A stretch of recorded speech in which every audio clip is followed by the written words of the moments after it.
느헤미야 6장 1절에서 마지막 절까지 한 절씩 교독하시고 마지막 절은 함께 읽도록 하겠습니다. 네, 1절입니다. 산발락과 토비아와 아라비아 사람 게셈과 그 나머지 우리의 원수들이 내가 성벽을 건축하여 허물어진 틈을 남기지 아니하였다 함을 들었는데 그때는 내가 아직 성문에 문짝을 달지 못한 때였더라. 산발락과 게셈이 내게 사람을 보내어 이르기를 오라 우리가 오노평지 한 촌에서 서로 만나자 하니 실상은 나를 해하고자 함이었더라. 내가 곧 그들에게 사자들을 보내어 이르기를 내가 이제 큰 역사를 하니 내려가지 못하겠노라. 어찌하여 역사를 중지하게 하고 너희에게로 내려가겠느냐 하매 그들이 4번이나 이같이 내게 사람을 보내되 나는 똑같이 대답하였더니 산발랏이 5번째는 그 종자의 손에 봉하지 않은 편지를 들려 내게 보냈는데 그 글에 이르기를 이방 중에도 소문이 있고 갓스무도 말하기를 너와 유다 사람들이 모반하려 하여 성벽을 건축한다 하나니 내가 그 말과 같이 왕이 되려 하는도다. 또 내가 선지자를 세워 예루살렘에서 너를 들어 선전하기를 유다의 왕이 있다 하게 하였으니 지금 이 말이 왕에게 들릴지라. 그런즉 너는 이제 오라 함께 의논하자 하였기로 내가 사람을 보내어 그에게 이르기를 내가 말한 바 이런 일은 없는 일이요 내 마음에서 지어낸 것이라 하였나니 이는 그들이 다 우리를 두렵게 하고자 하여 말하기를 그들의 손이 피곤하여 역사를 중지하고 이루지 못하리라 함이라. 이제 내 손을 힘있게 하옵소서 하였노라. 이후에 무헤바벨 손자 들라야가 아들 스마야가 두문 분출하기로 내가 그 집에 가니 그가 이르기를 그들이 너를 죽이러 올 터이니 우리가 하나님의 전으로 가서 외소 안에 머물고 그 문을 닫자. 저들이 반드시 밤에 와서 너를 죽이리라 하기로 내가 이르기를 나 같은 자가 어찌 도망하며 나 같은 몸이면 누가 외소에 들어가서 생명을 보존하겠느냐.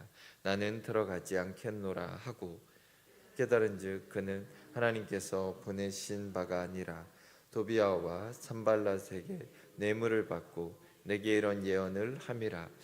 그들이 뇌물을 준 까닭은 나를 두렵게 하고 이렇게 함으로 범죄하게 하고 악한 말을 지어 나를 비방하려 함이었느니라. 내 하나님이여 도비아와 산발락과 여선지 노아야다 그 남은 선지자들 곧 나를 두렵게 하고자 한 자들의 소행을 기억하옵소서 하였노라. 성벽 역사가 52일 만인 엘룰월 25일에 끝나매 우리의 모든 대적과 주위에 있는 이방 족속들이 이를 듣고 다 두려워하여 크게 낙담하였으니 그들이 우리 하나님께서 이 역사를 이루신 것을 알미니라.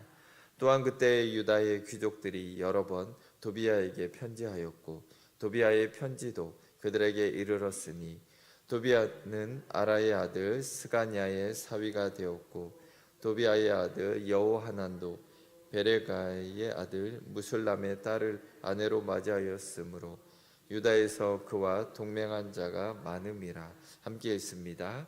그들이 도비아의 선행을 내 앞에 말하고 또 내 말도 그에게 전하매 도비아가 내게 편지하여 나를 두렵게 하고자 하였느니라. 아멘. 네, 오늘은 느헤미야를 향한 공격이라는 제목으로 함께 말씀을 나누기를 원합니다. 자, 사람들은 높은 자리에 올라가는 것을 원합니다. 그래서 성공하고 싶고 또 그런 삶을 살기를 원합니다. 자, 우리 자녀들에게 질문을 해도 좋은 대학에 가고 싶고 좋은 직장에 가고 싶고 뭔가 남들이 부러워하는 그런 삶을 살고 싶다라는 얘기를 합니다. 자, 그러나 그런 자리는 또한 반대로 수많은 공격을 받게 되는 자리입니다. 자, 그 자리는 결코 우리의 대적 마귀가 가만두지 않는 그런 곳입니다. 자, 자신이 그 자리에서 그런 공격을 이겨낼 수 있는 신앙과 영성이 없다면 도리어 그 자리에 올라갔기 때문에 삶이 무너져 내릴 수 있는 것입니다. 그러나 참된 신앙이 있다면 얼마든지 모든 도전을 이겨내고 성공적인 삶을 살아갈 수 있을 것입니다. 자, 오늘 본문은 느헤미야 한 사람의 지도자를 향한 집중 공격을 우리에게 보여주고 있습니다. 지금까지 대적들은 이스라엘 백성들을 전체적으로 공격을 했습니다. 그러나 이제는 그들이 전략을 바꾸어서 느헤미야 한 사람에게 공격을 퍼붓고 있는 것입니다. 자, 오늘 본문에 이제 성벽 재건의 공사가 모든 성벽이 다 올라갔고 이제 성문에 문짝만 달면 되는 그런 상황이 되었습니다. 자, 문짝만 이제 달면 더 이상 손을 쓸 수 없는 상황이 되었기 때문에 대적들은 조바심이 납니다. 그래서 그들이 선택한 전략이 지도자 느헤미야를 무너뜨려서 이 모든 것을 막으려고 전략을 세우게 됩니다. 자, 그들이 지금까지 실패한 이유는 이 지도자 한 사람을 막지 못했기 때문이라는 것을 발견한 것 같습니다. 지도자 한 사람의 영향력은 그만큼 큰 것입니다. 그래서 지도자 한 사람을 무너뜨리면 공동체 전체가 흔들리고 결국 그들이 원하는 목적을 이룰 수 있다라고 생각을 한 것입니다. 자, 지도자의 자리는 보통 사람들이 겪을 수 없는 엄청난 압박을 받는 그런 자리입니다. 그래서 마귀는 지도자 한 사람을 공격하여서 공동체 전체를 무너뜨리기 위해서 집중 공격을 하게 됩니다. 자, 오늘 말씀은 한 사람의 지도자를 무너뜨리기 위해서 함정을 파서 기다리고 또한 가짜 뉴스를 퍼뜨리고 또한 가짜 말씀에 영향을 받게 하고 또한 방심한 틈을 타서 무너뜨리려고 시도하는 것을 보게 됩니다. 자, 오늘 말씀을 통해서 우리는 마귀의 전략을 다시 한번 살펴보며 모든 도전을 이겨내고 승리하는 또 공동체를 세울 수 있는 모든 성도님들이 되시길 주의 이름으로 축원드립니다. 자, 먼저 1절에서 4절을 보시면 대적들이 함정을 파는 것을 보게 됩니다. 1절을 보시면 산발락과 도비아와 아라비아 사람 게셈과 그 나머지 우리의 원수들이 내가 성벽을 건축하여 허물어진 틈을 남기지 아니하였다 함을 들었는데 그때는 내가 아직 성문의 문짝을 달지 못한 때였더라. 자, 이제 느헤미야가 성벽을 건축하여서 허물어진 틈이 남지 않았습니다. 하지만 그때 아직 성문을 달지 못한 때라고 기록하고 있습니다. 자, 이제 문짝만 달게 되면 성벽 재건의 공사가 끝난다라는 의미입니다. 자, 지금까지 예루살렘 성벽 공사가 어려움 속에서도 잘 진행이 되었고 이제는 마지막 단계만 남아있는 것을 보여줍니다. 자, 이 소식을 적들이 듣게 됩니다. 산발락과 도비아와 아라비아 사람 게셈과 그 나머지 우리의 원수들이 들었다라고 성경은 기록을 합니다. 자, 여기 나온 모든 사람들이 예루살렘의 성벽 재건을 원하지 않는 사람들이었습니다. 자, 이제 예루살렘 성벽이 재건돼 버리면 이스라엘 민족이 그들의 손안에서 완전히 벗어나서 독립을 할 수 있기 때문입니다. 자, 이제 문짝만 달면 모든 것이 끝나게 됩니다. 성벽은 이미 꼼꼼하게 완공이 되었고 튼튼한 문만 달게 되면 더 이상은 공격을 할 수 없는 상황이 되는 것입니다. 자, 그래서 그들의 마음이 급해집니다. 한가롭게 기다릴 수 없었고 무슨 수를 써서라도 저 성문이 닿는 것을 막아야 한다라고 생각을 한 것입니다. 자, 지금까지 온갖 공격을 다 했습니다. 현장에 와서 비웃고 조롱도 하고 군사를 이끌고 위협을 해보고 모든 방법을 다 써서 물리적인 공격도 그들에게 감행을 했습니다. 그러나 공격을 하면 할수록 도리어 이스라엘 백성의 마음이 강해졌고 더욱더 힘을 내어서 공사에 집중을 했던 것입니다. 자, 이제는 전략을 수정해서 그들이 실패했던 이유를 발견을 한 것입니다. 바로 느헤미야 한 사람을 막으면 된다라는 것을 그들은 깨닫게 됩니다. 자, 그들이 지금까지 실패한 이유도 결국은 지도자 한 사람의 뛰어난 지도력 때문이었음을 깨닫게 된 것입니다. 자, 이제는 집중적으로 지도자 한 사람을 향한 공격을 시작합니다. 지도자만 무너뜨린다면 이스라엘이 무너지고 예루살렘 성벽 재건도 중단될 것이라고 그들은 믿었던 것입니다. 자, 그래서 2절을 보시면 산발락과 게셈이 내게 사람을 보내어 이르기를 오라 우리가 오노 평지 한 촌에서 서로 만나자 하니 실상은 나를 해하고자 함이었더라. 자, 이제 첫 번째 전략이 시작이 됩니다. 산발락과 게셈은 느헤미야에게 사람을 보내서 오노 평지에 있는 한 마을에서 만나자라고 제안을 합니다. 자, 여기서 오노 평지는 예루살렘 북서쪽에 한 40km 정도 떨어진 곳입니다. 산발랏이 통치하던 사마리아 지역의 국경에 해당되는 곳으로 중립적인 그런 동네라고 보시면 됩니다. 우리나라로 보면 판문점 정도 됩니다. 남한과 북한이 어떤 만남을 가지는 그런 장소로 보시면 됩니다. 왜 여기에서 만나자고 했을까요? 사실은 느헤미야를 암살하기 위한 모든 준비를 하고 기다리고 있었던 것입니다. 겉으로는 평화로운 만남을 제의한 것처럼 보입니다. 자, 이제는 서로 불편하게 지내지 말고 사이좋게 지내자. 우리가 좀 도와줄 테니까 공사를 같이 하는 건 어떻겠냐. 아마 이런 제안을 했을 수도 있습니다. 지금까지 사사건건 방해하던 대적들이 갑자기 협조하겠다. 우리랑 사이좋게 지내자라고 제안을 하는 것입니다. 자, 공사가 다 끝나가는 마당에 우리도 이제 반대할 필요가 없으니 어쨌든 사이좋게 좀 지내보자. 이런 의도를 가지고 이런 뉘앙스로 지금 찾아오는 것입니다. 자, 우리에게 필요한 것은 정상회담이니 오노 평지에서 만나서 대화를 좀 해보자. 이렇게 건의를 하는 것입니다. 자, 어떻습니까? 들어보면 그럴듯하게 보이지 않습니까? 자, 그런데 이들은 다른 계획을 가지고 있었습니다. 느헤미야를 유다 공동체에서 멀리 떨어진 곳으로 유인해서 거기에서 암살을 하려고 계획하고 기다린 것입니다. 자, 그들이 정말 협력하기를 원하는지 아니면 다른 뜻이 있는지 느헤미야는 그들을 또한 테스트하기를 시작합니다. 자, 3절을 보시면 내가 곧 그들에게 사자를 보내어 이르기를 내가 이제 큰 역사를 하니 내려가지 못하겠노라. 어찌하여 역사를 중지하게 하고 너희에게로 내려가겠느냐 하매. 자, 느헤미야는 어떤 핑계를 대고 있습니까? 내가 이제 큰 역사를 하고 있으니 내려가지 못하겠노라. 공사가 크기 때문에 내가 현장을 비울 수가 없다라는 의미입니다. 자, 지금 성벽 재건 공사가 너무 중요하고 급하기 때문에 잠시라도 나는 이 공사를 중단할 수 없다라고 분명하게 밝힌 것입니다. 자, 이것은 분명히 명분이 있는 거절입니다. 자, 만일 그들이 정말로 성벽 재건을 협력하기 원하고 또한 느헤미야와 정말 화평을 하기를 원한다라면 그들은 느헤미야의 상황을 이해하고 정말로 평화 협정을 맺기 위해서는 그들이 느헤미야를 오라고 하는 것이 아니라 그들이 느헤미야를 찾아오는 것이 맞는 것입니다. 자, 그런데 그들은 4절 말씀을 보면 4번이나 편지를 보내며 동일한 요구만 하고 있습니다. 우리는 안 간다. 우리는 갈 수 없다.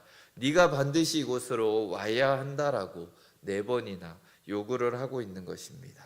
자, 이것은 그들의 속내를, 그들의 모든 것을 완전히 노출시킨 것입니다. 그래서 느헤미야는 분별하고 적절하게 대처할 수가 있었던 것입니다. 4절에 그들이 4번이나 이같이 내게 사람을 보내되 나는 꼭 같이 대답하였더니. 자, 4번이나 동일한 요구를 고집했던 것은 그들이 얼마나 이 계획에 집착했는지를 잘 보여주는 것입니다. 이 방법에 아주 큰 기대를 걸고 있었고 또한 필사적으로 매달렸던 것입니다. 자, 그들은 한 번 실패한다고 절대 포기하지 않았습니다. 느헤미야가 반응할 때까지 집요하게 같은 방법으로 공격하고 있는 것입니다. 자, 그런데 느헤미야는 어떻게 반응을 합니까? 그는 중간에 한번 만나줄까? 2번째, 3번째 이렇게 요청을 할 때 마음이 한번 움직일 수도 있지만 그는 타협하지 않았습니다. 그는 처음부터 끝까지 똑같이 대답을 합니다. 동일한 방법으로 공격하는 그들을 향해 동일한 응답으로 그들을 대응했던 것입니다. 변함없이 타협하지 않는 철저한 태도가 바로 느헤미야의 승리의 비결이었던 것입니다. 아무리 그들이 집요하게 공격을 해도 끝까지 말씀의 기준으로 대답하며 맞서는 것입니다. 높은 자리는 이처럼 집요한 공격을 받는 자리입니다. 자, 우리는 마귀가 공격할 때 끝까지 진리의 말씀으로 동일하게 대답을 해야 합니다. 중간에서 타협하는 것이 아니라, 중간에서 흔들리는 것이 아니라 마지막까지 말씀을 의지하며 우리에게 주신 사명에 충실된 삶을 살아가야 하는 것입니다. 자, 그러자 5절에서 9절까지는 이제 가짜 뉴스를 퍼뜨리기 시작합니다. 5절을 보시면 산발랏이 다섯 번째는 그 종자의 손에 봉하지 않은 편지를 들려 내게 보냈는데, 자, 이제 대적들이 네 번이나 동일한 방법을 썼지만 먹히지가 않았습니다. 자, 이제 새로운 작전을 펼치기 시작합니다. 자, 느헤미야를 가짜 뉴스로 모함을 해서 그의 신뢰도를 떨어뜨리는 작전입니다. 자, 그래서 그들은 봉하지 않은 편지를 써서 느헤미야에게 보내고 있습니다. 봉하지 않은 편지라는 것은 공개된 편지라는 뜻입니다. 당시의 관리들에게 보내는 편지는 두루마리로 말아서 비단으로 만든 가방에 묶은 뒤에 점토나 밀랍으로 이것을 봉해서 보내는 것이 관례입니다. 자, 이것을 봉인하는 이유는 중간에 누가 위조하거나 변조하는 것을 막고 편지의 신뢰성을 보증하기 위함이었습니다. 자, 그런데 그들은 공문서를 보내면서 봉인을 하지 않고 보낸 것입니다. 자, 왜 이렇게 했을까요? 자, 이것은 느헤미야만 읽을 수 있도록 보낸 것이 아니라 중간에 누구라도 맘만 먹으면 읽을 수 있도록 공개해서 보낸 것입니다. 편지의 내용이 소문이 나면 느헤미야에게 타격이 갈 수 있도록 만들기 위해서 일부러 이렇게 했던 것입니다. 자, 그래서 6절과 7절을 보시면 그 글에 이르기를 이방 중에도 소문이 있고 가스무도 말하기를 너와 유다 사람들이 모반하려 하여 성벽을 건축한다 하나니 내가 그 말과 같이 왕이 되려 하는도다.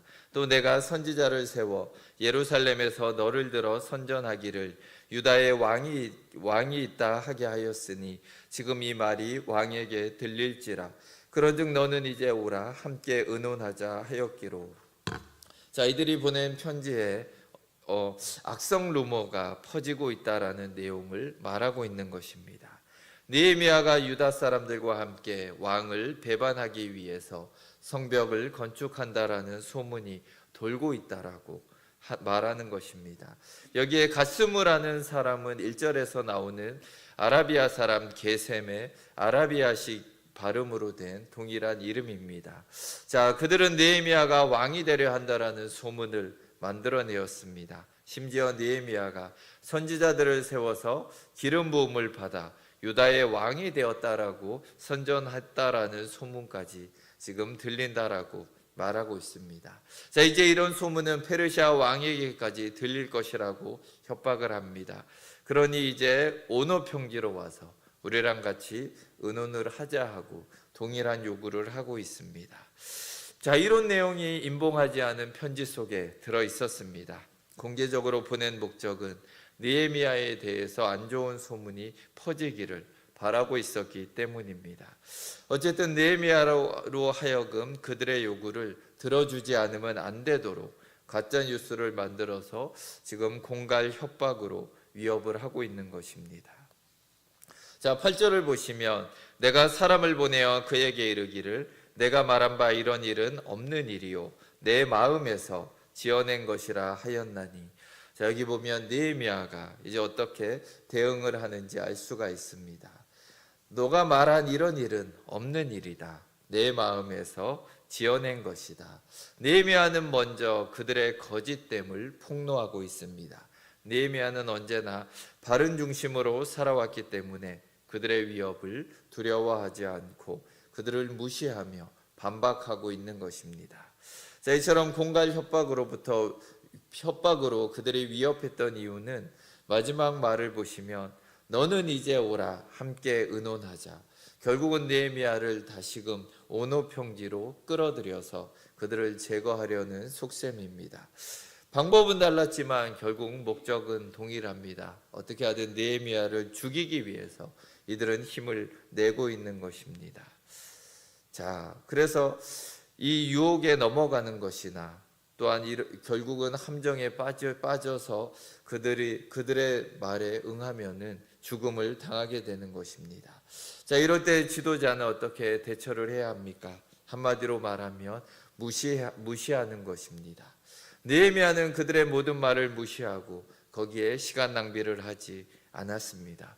도리어 그런 상황을 심각하게 생각하고 거기에 매달리면 시간을 낭비하고 사역을 집중하지 못하게 되면 이미 함정에 빠진 것과 다름이 없는 것입니다. 자, 이런 소문이 들릴 때 여러분은 어떻게 싸우시겠습니까? 오늘 느헤미야처럼 싸우면 됩니다. 한마디로 무시하면 됩니다. 정말 그것이 진실이라면 여러 증인들이 나올 것입니다. 하지만 한 사람의 말만 듣고 다른 사람에게 소문을 전달하면 결국 마귀가 파놓은 함정에 다 같이 빠지고 마는 것입니다. 9절을 보시면 이는 그들이 다 우리를 두렵게 하고자 하여 말하기를 그들의 손이 피곤하여 역사를 중지하고 이루지 못하리라 함이라. 이제 내 손을 힘있게 하옵소서 하였노라. 자, 이들이 이렇게 결국은 이들을 물리칠 수 있는 방법은 그들을 두려워하지 않는 것입니다. 그들이 이렇게 하는 목적이 이스라엘 백성을 두렵게 하려고 했다라고 성경은 기록합니다. 그렇게 두려운 마음으로 결국 그들의 손이 피곤하여져서 성벽 재건 공사를 중단하게 하는 것을 위해서 이들은 이렇게 한 것입니다. 사실 그들의 소문은 근거 없는 거짓이지만 굉장히 위험한 소문입니다.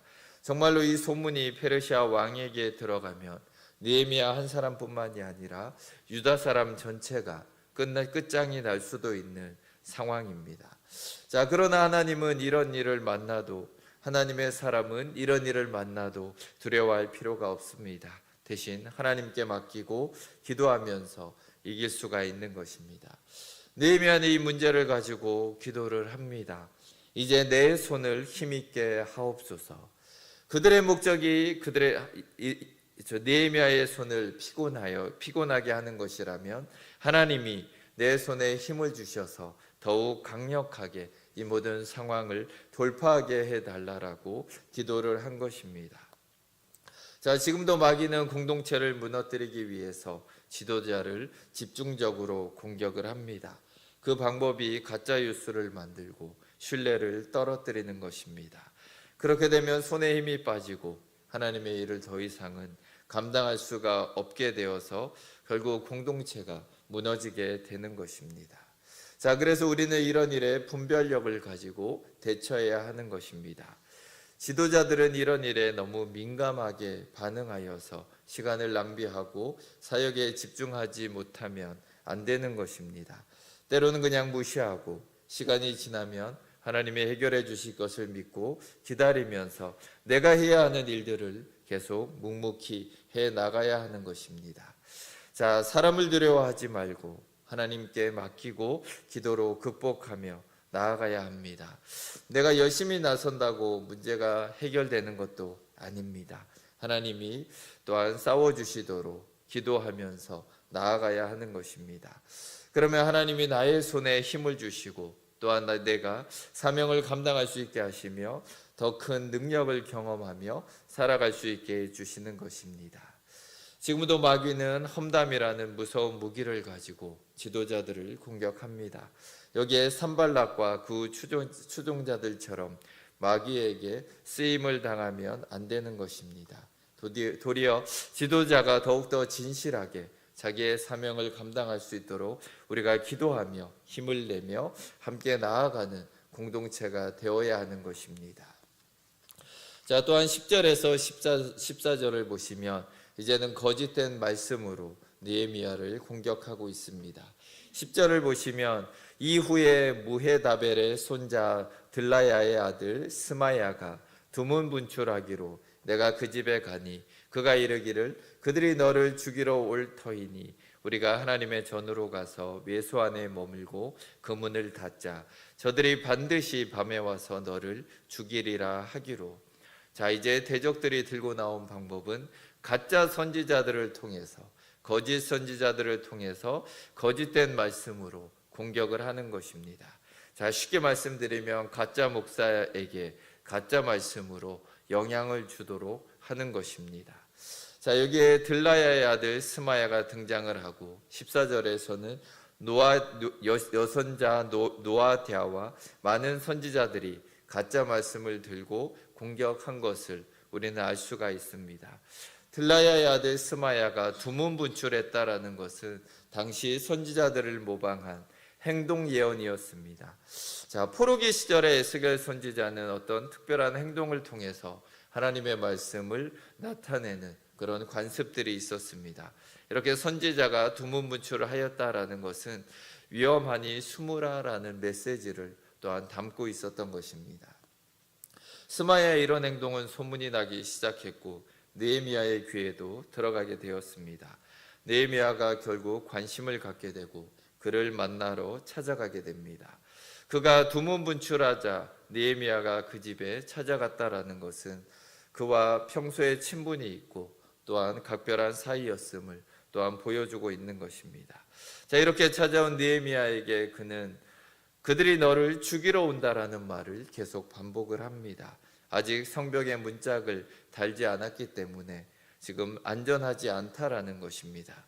그래서 우리가 하나님의 전으로 가서 외소 안에 머물고 그 문을 닫자라고 제안을 합니다. 자, 그러나 이 예언에는 약점이 있습니다. 외소라는 말은 성소를 의미합니다. 여기는 제사장만이 들어갈 수 있는 곳입니다. 여기로 들어가자라는 말은 율법을 어기자라는 말과 같은 것입니다. 아무리 위급한 상황이라고 해도 하나님의 율법을 어기면서까지 위험을 피하라고 하나님이 말씀하셨을 리는 없는 것입니다. 그의 예언은 다른 성경 말씀과 충돌하는 그런 예언이었던 것입니다. 또 다른 약점은 지금까지 많은 어려움에도 성벽 재건 공사가 거의 마무리까지 이르렀는데 이 시점에 하나님이 지도자에게 겁을 주어서 도망가라는 메시지를 전하지는 않을 것이라는 것입니다. 자, 그의 예언은 진짜처럼 보이는 거짓된 예언이었습니다. 그는 정말 진짜처럼 보이기 위해서 두문불출하며 행위 예언을 했습니다. 그러나 아무리 진짜 선지자가 진짜처럼 말해도 그의 말에 조금만 주의를 기울이면 참된 하나님의 말씀이 아니다라는 것을 우리는 알 수가 있는 것입니다. 자, 11절에 느헤미야는 이렇게 대답을 합니다. 내가 이르기를 나 같은 자가 어찌 도망하며 나 같은 몸이면 누가 외소에 들어가서 생명을 보존하겠느냐. 나는 들어가지 않겠노라 하고, 자, 느헤미야의 대답은 먼저 나 같은 사람이 이 중요한 시점에 어떻게 도망을 가겠느냐라고 대답을 합니다. 자신이 어떤 사람이 되어야 하는지 그는 알고 있었습니다. 자기는 백성들의 모범이 되어야 하는 지도자였습니다. 혼자만 살겠다고 비겁하게 도망갈 수는 없다라는 것입니다. 자, 이것은 나 같은 사람에게 어울리지 않는 행동이라는 뜻입니다. 나는 죽음이 두려워서 하나님의 영광을 가리고 백성들을 실망시키는 그런 일은 할 수 없다라는 것입니다. 자, 나는 이 자리를 지키며 하나님을 위해 죽으면 죽겠다라는 의미를 담고 있습니다. 또한 두 번째로는 나 같은 몸이면 누가 외소에 들어가서 생명을 보존하겠느냐라고 대답을 합니다. 성소는 제사장 외에는 그 누구도 들어갈 수 없는 곳입니다. 그가 율법을 어기면서까지 내 생명을 지키겠다라는 마음은 없는 것입니다. 자, 그는 율법을 어기면서까지 성소를 더럽히고 싶지는 않은 것입니다. 자기 생명보다 하나님이 주신 사명을 더 소중히 여겼고 자기 생명보다 하나님의 율법을 더 중요하게 생각했던 것이 느헤미야라는 것을 우리는 알 수가 있는 것입니다. 자, 12절을 보시면 깨달은즉 그는 하나님께서 보내신 바가 아니라 도비야와 산발랏에게 뇌물을 받고 내게 이런 예언을 함이라. 자, 여기서 깨달았다라는 것은 조사를 하고 확인을 했다라는 의미입니다. 자, 느헤미야는 선지자의 말이라고 모든 말을 다 믿지 않았다는 것입니다. 내가 아는 하나님의 말씀과 다른 말씀을 전한다라면 자, 그것을 다 믿을 필요가 없는 것입니다. 그것을 연구하고 조사해 보니 그 사람이 하나님이 보낸 선지자가 아니고 도리어 뇌물을 받아서 이런 예언을 한 것임을 그는 알아내게 된 것이었습니다. 그는 가짜 예언을 하는 가짜 예언자였던 것입니다. 물질 때문에 양심과 신앙이 마비된 거짓된 선지자였던 것입니다. 자, 13절을 보시면 스마야에게 뇌물을 준 이유가 나옵니다. 그들이 뇌물을 준 까닭은 나를 두렵게 하고 이렇게 함으로 범죄하게 하고 악한 말을 지어 나를 비방하려 함이었느니라. 자, 먼저 느헤미야를 두렵게 하기 위함이다라고 얘기합니다. 담대하게 백성을 이끌고 여기까지 왔는데 갑자기 두려운 마음을 심어주어서 비겁한 행동을 하게 만들려는 그런 작전이었던 것입니다. 만일 그가 이렇게 무너졌다라면 백성들에게 실망을 주고 신뢰를 잃게 되었을 것입니다. 두 번째는 범죄하게 하고 악한 말을 지어내어서 느헤미야를 비방하려고 했던 것입니다. 느헤미야가 성소로 들어가면 그가 범죄한 것이 되고 얼마든지 그를 비방하고 그를 무너뜨릴 수가 있었던 것입니다. 자, 백성들이 만일 느헤미야가 넘어졌다면 그를 겁쟁이로 알게 되고 또한 율법을 어기는 엉터리 지도자라고 생각했을 것입니다. 자, 그러나 이 모든 것을 느헤미야는 이겨내는 것입니다. 14절을 보시면 내 하나님이여 도비야와 산발락과 여선지인 노아냐와 그 남은 선지자들 곧 나를 두렵게 하고자 한 자들의 소행을 기억하옵소서 하였노라. 자, 여기에 많은 사람들이 등장을 합니다. 자, 이 얘기는 느헤미야 주변에 거짓 선지자들이 이렇게 많았음을 얘기해주고 있습니다. 자, 이들은 언제나 느헤미야 가까운 곳에 있었고 또한 나름대로 가까운 관계를 가지고 있고 또한 믿을 수 있는 그런 사람들이었지만 이런 사람들조차 매수되어서 느헤미야를 공격하고 있었던 것입니다. 자, 느헤미야는 이것을 분별해내었습니다. 분별해낼 수 있었던 것은 평소에 본인이 알고 있던 하나님과 다른 말씀이었기 때문입니다. 그가 알던 말씀과 다르고 다른 말씀이었기 때문에 그는 이 모든 것을 분별해낼 수 있었던 것입니다. 느헤미야는 언제나 하나님 앞에서 깨어 있었고 하나님을 알고 있었고 하나님의 말씀을 알고 있었기 때문에 이것을 쉽게 분별할 수가 있었던 것입니다. 자, 오늘날 우리가 왜 가짜들에게 넘어갑니까? 우리가 하나님이 어떤 분인지 잘 모르기 때문입니다. 하나님의 말씀을 정확히 모르기 때문에 가짜들에게 속을 수밖에 없는 것입니다. 자, 우리가 평소에 하나님과 깊은 만남을 통해서 하나님을 알아갈 때 우리는 분별력을 가지고 살아갈 수가 있는 것입니다. 성경은 말합니다. 영을 다 믿지 말고 영들이 하나님께 속하였나 분별하라라고 분명히 우리에게 말씀해 주십니다. 모든 것을 다 믿으면 안 되는 것입니다. 그 중에 분명히 가짜들이 존재하고 있는 것입니다. 자, 15절을 보시면 성경 역사가 52일 만인 엘룰월 25일에 끝남에 자, 이제 52일 만에 성벽이 완공되는 것을 보게 됩니다. 대적들의 수많은 공격에도 불구하고 결국은 52일 만에 성벽은 완성이 되는 것입니다. 자, 이것은 정말 기적적으로 빠른 것입니다. 자, 16절을 보시면 우리의 모든 대적과 주위에 있는 이방 족속들이 이를 듣고 다 두려워하여 크게 낙심하였으니 그들이 우리의 하나님께서 이 역사를 이루신 것을 알미니라. 자, 이 소식을 듣고 대적들은 아주 크게 낙담하였다라고 얘기합니다. 왜냐하면 그들의 눈에는 이것이 기적으로 보였을 것입니다. 또한 사람의 손이 한 게 아니라 그들의 위에 하나님이 함께 하셨다라는 것이 분명하게 보였던 것입니다. 이스라엘을 도우시는 하나님의 손을 이방인들조차 인정하며 믿게 된 것입니다. 자, 이것이 그만큼 어려웠던 일이고 사람의 힘으로 할 수 없는 일이었기 때문입니다. 자, 그러나 성벽이 완공되었다고 모든 것이 끝난 것은 아닙니다. 17절에서 19절 뒤편을 보시면 성벽은 완공되었지만 여전히 문제들은 남아 있습니다. 도비아의 영향력은 무시할 수 없을 정도로 컸다라는 것입니다. 특히 결혼을 통해서 얽혀 있는 유다 귀족들과의 문제들이 계속해서 이스라엘에게 위협으로 작용하고 있었습니다. 자, 도비아 편에서 그들은 느헤미야를 방해하는 적이 된 것입니다. 자, 마귀는 또 다른 전략으로 공격을 합니다.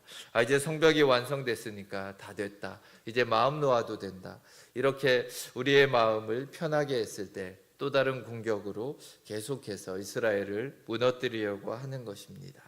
자, 우리도 비슷합니다. 정말 우리가 경계를 풀 때, 우리가 안심하다라고 생각할 때 또 다른 마귀의 공격이 우리에게 올 수도 있는 것입니다. 자, 우리는 항상 하나님의 편에 서기 위해서 분별력을 가지고 있어야 합니다. 하나님을 아는 사람, 말씀을 아는 사람, 기도의 능력을 아는 사람이 되어야 하는 것입니다. 이렇게 될 때 우리가 흔들리지 않고 끝까지 승리하며 나아갈 수가 있는 것입니다. 우리 모두가 분별력을 가지고 마귀의 공격을 이겨내고 하나님의 편에서 언제나 승리하시는 동작중앙교회 성도님들이 되시길 주님의 이름으로 축원드립니다. 함께 기도하시겠습니다. 하나님 아버지 감사합니다. 사람들은 높은 자리를 원합니다. 더 높은 자리에서 뭔가 성공한 사람으로 살아가고 싶은 그런 욕심들이 우리 안에는 있습니다. 하지만 우리가 높아질수록 마귀의 공격은 더욱더 심해집니다. 우리가 영적으로 깨어있지 못하면, 또한 우리가 믿음으로 준비되지 않으면 더 어려운 상황이 우리 가운데 찾아올 수가 있는 것입니다. 오늘 느헤미야는 하나님을 알았기 때문에, 또 하나님을 믿었기 때문에, 또 상황 속에서 기도함으로 그 모든 상황을 이겨낼 수가 있었습니다. 하나님, 우리 모든 성도님들이 동일하게 하나님을 알고 말씀을 알고 기도 가운데서 모든 사탄의 공격을 이겨내며 하나님의 주신 은혜를 누리는 삶을 살아가는 성도님들이 되게 하여 주시옵소서. 감사드리며 주 예수 그리스도의 이름으로 기도드립니다. 아멘.